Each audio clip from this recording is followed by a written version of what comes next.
नमस्कार दोस्तों, welcome to our channel Dagar facts.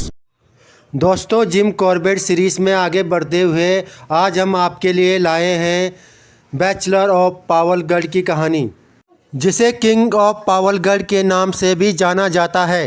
यह असामान्य रूप से एक बहुत बड़ा रॉयल बंगाल टाइगर था और बताया जाता है कि यह 10 फीट 7 इंच लंबा था। 1920 से लेकर 1930 ईस्वी तक यह नर बाघ संयुक्त प्रांत में सबसे ज़्यादा डिमांडेड बिग गेम ट्रॉफी था, यानी कि उस समय ट्रॉफी हंटिंग शौकिया तौर पर शिकार करने का चलन था, जबकि यह बाघ आदमखोर नहीं था। फिर भी ट्रॉफी हंटिंग के चलते इस निर्दोष बाघ को अपनी जान गंवानी पड़ी थी। दोस्तों, वह दौर ब्रिटिश हुकूमत का दौर था। उस समय ब्रिटिश सरकार ने रात में शिकार करने के लिए पाबंदी लगा रखी थी, जिसका फ़ायदा इस बाघ को मिला और वह कई सालों तक शिकारियों की नज़रों से बचा रहा, क्योंकि यह बाघ रात में शिकार पर निकलता था और दिन में आराम करता था। दोस्तों, पावरगढ़ संरक्षण रिजर्व उत्तराखंड के पहाड़ी राज्य में स्थित है। इसका नाम नैनीताल जिले के तलहटी में स्थित पावरगढ़ गाँव से लिया गया है।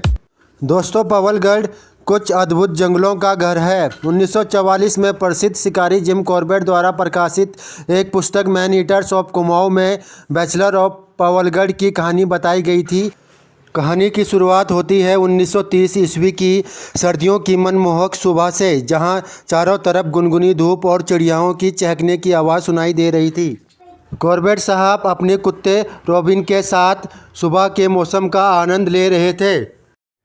तभी उन्होंने एक पुराने डाकिया को दौड़ते हुए देखा और पूछने पर उसने बताया कि उसने आज पहली बार जिंदगी में बहुत बड़े टाइगर के पग मार्क देखे। अगली सुबह जिम कॉर्बेट उस डाकिया के शब्दों का अनुसरण करते हुए उसी स्थान पर अपने कुत्ते रॉबिन के साथ पहुंचे। रॉबिन ने उसी समय एक बाघ की गंध पकड़ी, जबकि कॉर्बेट ने बाघ के बड़े पग मार्क देखे जो कि दिखने में ताज़ा लग रहे थे।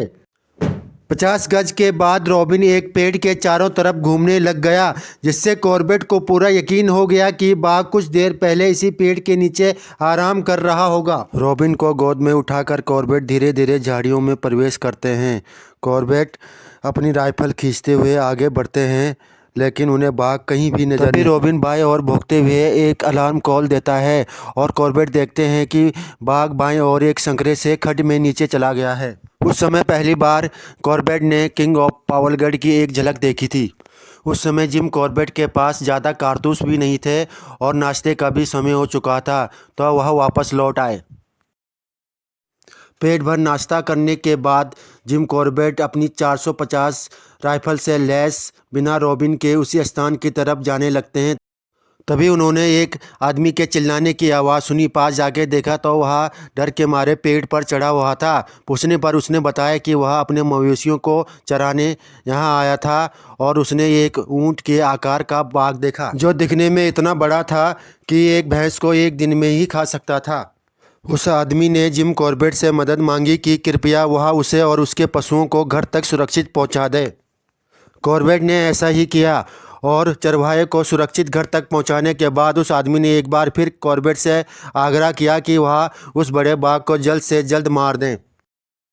कॉर्बेट भी अपना सर्वश्रेष्ठ करने का वादा करके वहां से वापस लौटने लगे। उसी जगह से वापस लौटते समय जिम कॉर्बेट ने रास्ते में बाघ के दहाड़ने की आवाज़ सुनी।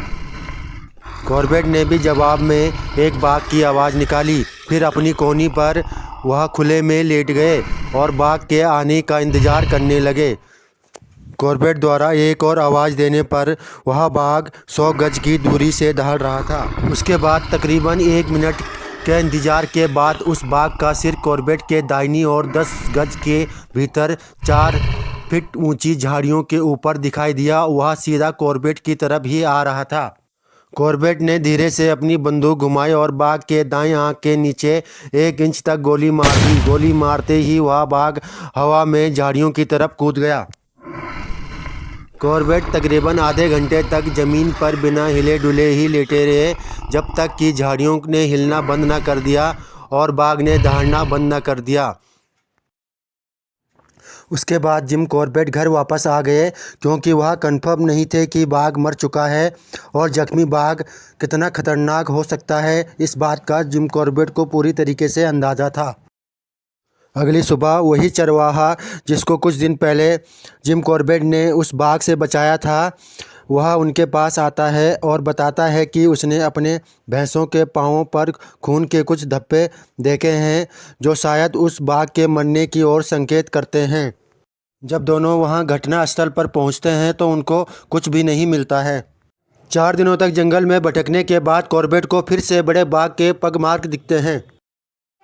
उसके बाद तुरंत जिम कॉर्बेट उस पगमार्क का पीछा करना शुरू कर देते हैं।